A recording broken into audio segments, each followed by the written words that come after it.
Yes. Okay lang, pagkamalapit. Meron naman. Sa Puerto Galera, oo. May mga eksena naman na medyo, hindi ko naman masabing sexy, pero ano, parang sabihin natin steamy.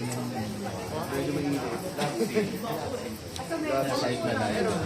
Pero hindi siya gaya ng mga ginawa ko dati na love scenes, na talagang love scene. Pero ito mas ano lang, mas init-init. Maligam-gam. Na medyo wholesome sa Po? medyo wholesome ka na. Mas okay naman. Ako naman kahit ano namang project. Kung paghuba rin ako or kung balot ako, basta ready ako maghubad. Ready naman. Ngayon yata nag-gain ka ng weight, no? Sabi mo, Yes. papapayat ka ngayon. Yes. Holidays, grabe ako kumain sa Taiwan. Ano po, na-addict kasi ako sa stinky tofu. Hindi ko alam kung familiar sa stinky tofu, pero addict talaga ako sa stinky it. Tapos grabe ako mag-stick dito.